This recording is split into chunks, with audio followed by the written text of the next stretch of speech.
Howdy dowdy, and let's get rowdy. Welcome back to the Royal Key Recap.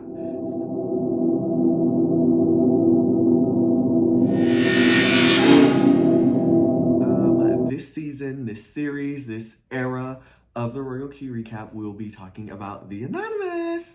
For folks that don't know about The Anonymous, it's a show on USA that you can also stream on Peacock that is created to us, or brought to us by the creators of The Traitors, which is also another show on Peacock that is essentially it's essentially Mafia or Werewolf, if you're familiar with those sort of social games that you play at a little party or something like that. You sort of have the Mafia are the werewolves and you have the civilians.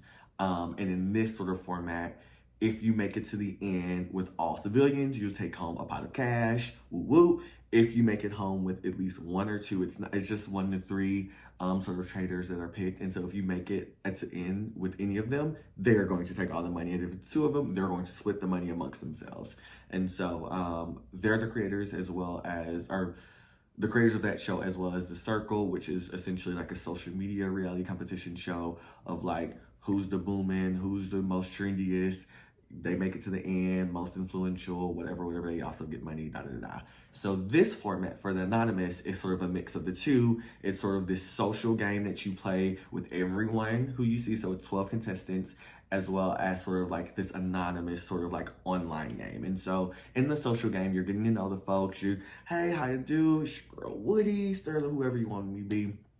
And this is what I do, this is where I'm from, You're connecting with people on that like more human level. And then you go online, child, and then you become Twitter fingers and become the troll, and you're sort of hiding behind an icon. And so if my icon was a crown, which it wouldn't be, that's so obvious, you want to make sure that people don't know who you are, because if they don't know who you are, that means you'll be the anonymous sort of that day. I don't know how many days it is. I have watched the first 3 episodes, and so here I want to sort of talk about sort of my not preconceived notions, but sort of like my first impressions in episode 1, and then probably just break down episode 2 and 3 into like 10 to 15, maybe 20 if I'm really running my mouth, minute videos, just to really hopefully get y'all caught up into it. Y'all, I'm gonna give us a cute little intro of sort of the episode, of myself, a little recap, what you missed, what happened on it, some royal commentary. I gotta give my people, if you've been watching this on Hot Mess Minds,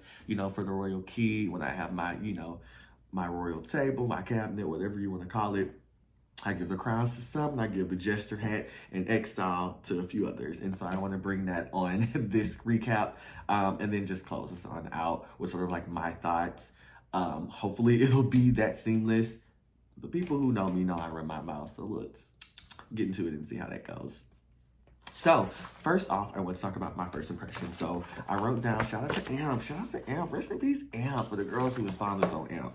And so I've been writing down sort of like, what were my first impressions of each person sort of as they came on screen. And then I'll go into sort of like the episode and all those types of things. So, Jack is a board game champion, girly. And he immediately gives like cutie, sort of nerdy, like there's always a gamer in these types of shows, and so those are always the people you need to watch out for, because they're always trying to be cutesy and like, oh yeah, like I'm just so into my game, I don't really have that many like social whatever. Those are people you always need to look out for. He seems super sweet though, and so I am excited. Or from episode 1, my first interaction with him, I'm like, okay, I'm excited to see what his gameplay is going to be like. Is he going to follow the traditional sort of gamer type of background, or is he going to like really surprise me and be like a schemer or like whatever? Then there's Andy from Fire Fist. He gives very like uncle elder who's like cool but not cool at all, like tells the dad jokes. And also for the people who don't know, he's the one on Fire Fest that was like, never watched the documentary, by the way, but I've seen the memes. I'm one of those girls, like I look at the clip, I don't look at the full thing. And he's like, yeah, I was fully prepared to do. If you watch Fire Fest, the girls who don't know, he's interesting. Happy to see how he sort of like maneuvers in this group as sort of like a known-ish figure, but like not necessarily like, you know, celebrity who like you grew up watching on TV and stuff like that. Like someone who really came on the scene. And also like literally was doing stuff before the Firefest Festival documentary. Then there's Dylan the Celebrity. Shout out, shout out, shout out. Y'all, I'm going to be very biased, by the way. The reason why the Royal Key Recap is back is because of Dylan the Celebrity. We're from the same hometown. We grew up together. We went to the same high school, went to the same church. Dylan is a good sister, good Judy of mine. I see Dylan as my niece, so look. Just like daughter, you try him, you try me. And I'm not, you know, I'm kind of retired from, you know, the Twitter fingers, and, you know, posting up with the girls. But I will get rowdy about the people who I fuck with for real. And so we're not about to play with that one. And so, although I will be giving my commentary, everybody on this show knows I'm always going to be biased for that one. I'm always stepping 10 toes down behind that one. And so was very excited to see him on my screen. Just beautiful, refreshing as someone from Southeast Texas, someone from the South, someone who is very animated. Like, I love seeing that on my screen. I love people who are unabashedly themselves, and people who, he's also a fashionista girl, like, and so I know he's going to like bring out the looks and then also serve the girls a little shade, a little Southern hospitality, a little sting right there with you. Xavier Prather. Hey, Xavier. I love me some Xavier. Xavier was on Big Brother 24, I believe, Lord, 23. I like got into Big Brother, like, but like I'm really a super fan, like for real, y'all. Like I watched every single episode of the Cookout season in the live feeds. Like I've been in it, child, since 2019, like heavily in it. But don't remember the season, but it was super excited to see Xavier, and I was like, oh, he's going home first. Like anybody, like the monumental sort of like game that X played on Big Brother, not only being in the most dominant alliance of Big Brother history, but also being the first Black winner on the mainstream, you know, BBUS, because shout out to my girl Tamar, that was the very first season of Big Brother that I watched. But yeah, super excited to see Xavier really playing this game. And like, I don't know, I'm like, are the people going to like want to align with him? Or are they gonna be like, no girl, you shady, you gonna get out. Or you gonna get us out, sorry. Then there's Robbie the poker player. She's a cutesy girl. From like first seeing her, like I don't know if she's going to give me too much. Like I wasn't just like, you know, whatever. She seems like she has a cool style. She seems like she's going to be someone who like people, you know, fuck with. You know, the girls love the alternative girls. Like they love the girls who aren't super like, you know, on, and she doesn't give super on. She seems very chill and very like meet you where you are, or meet you where you're at. Then there's Sydney, the sweet Southern Belle, the pageant girl, the hair salon owner. She's very sweet. I actually wasn't expecting, when I first saw her, I was like, oh, I'm not gonna like this.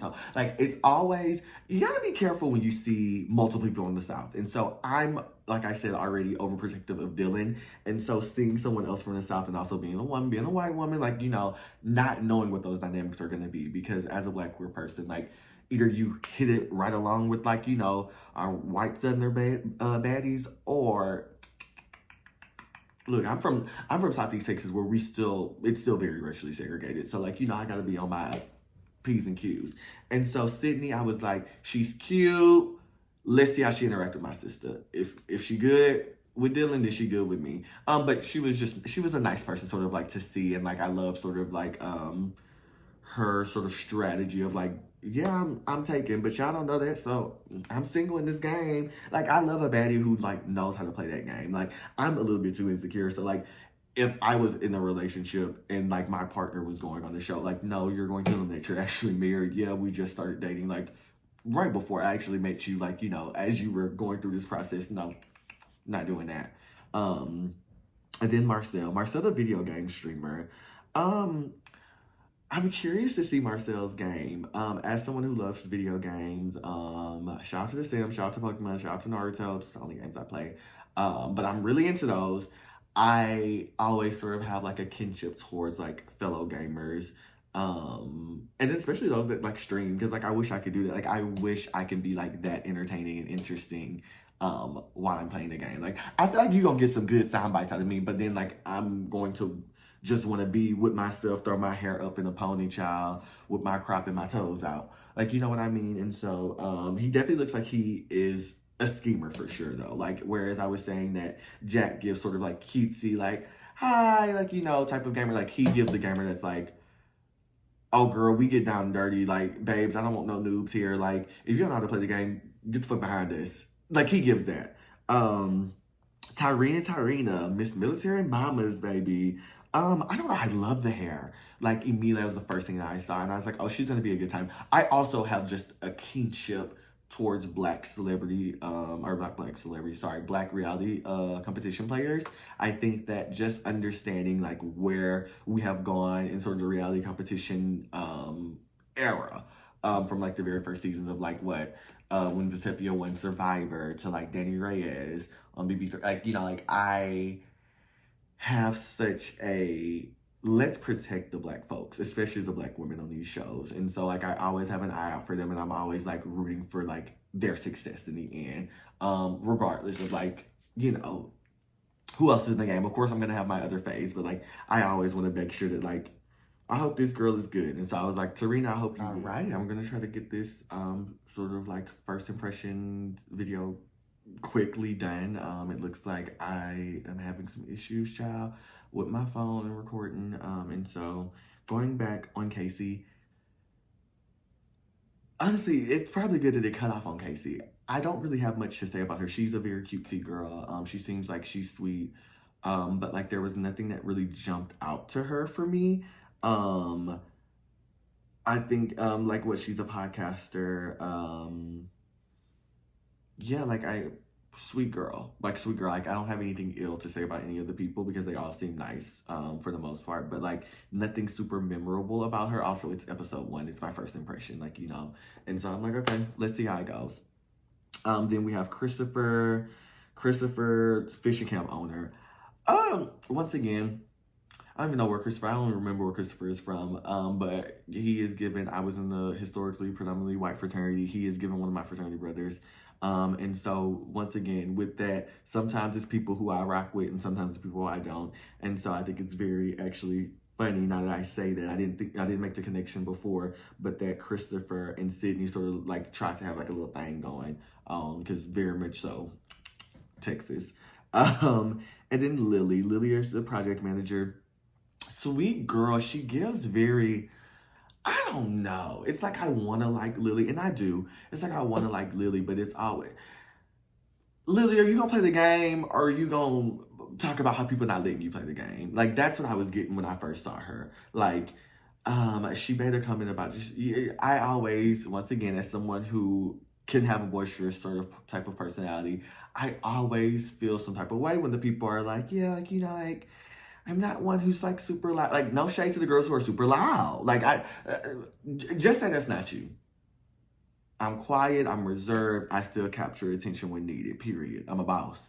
Because I have quite a few friends, and I know quite a few people who are that, especially in the project managers like that. I have a friend, a coworker who always loves to say, hey, I'm a sous chef. Put me in the back, coach. I'm dicing them onions. I'm chopping it up. Like, people know their strengths and people know their things and their lanes. And I just don't like when the people, like, try to be like, yeah, like, you know, like, I wanted to say something, but, like, some people are, like, just a little bit too loud. And, like, all right.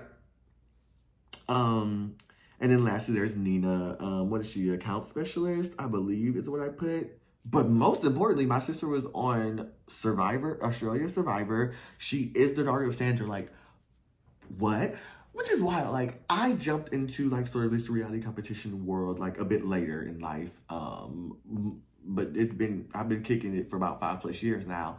And I just think it's so funny, like, on BB last year, how we had Sari and we had her son Jared. Like, it's so funny that, like, people who are, like, way more into this than I am and, like, know these, like, iconic players. Sandra's an iconic player. Queen stays queen if you watch Survivor.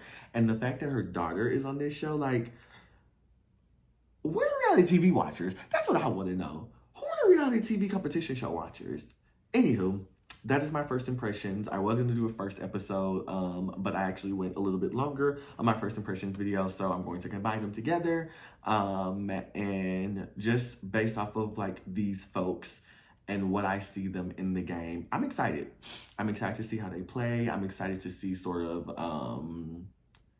their strategies, and how they adapt. I think that that's the biggest thing in these social games. People are going to have to adapt. And I think that people come in thinking they're going to do one strategy and they realize they have to lean into another, or they just go with the flow and like, okay, I'm going what you say, and like, you know, they maneuver. And so I'm curious to see who's going to be sort of the creme de la creme that rises to the top, and how does that work for you? Because I think that like when there's people who are strong competitors, sometimes that's a great strategy, and then sometimes you're cut off because you're too good. There's some people who are in the back who sort of like are in the in between on the balance beam, and people are like, oh girl, you need to pick a side, and if you don't, you plugged.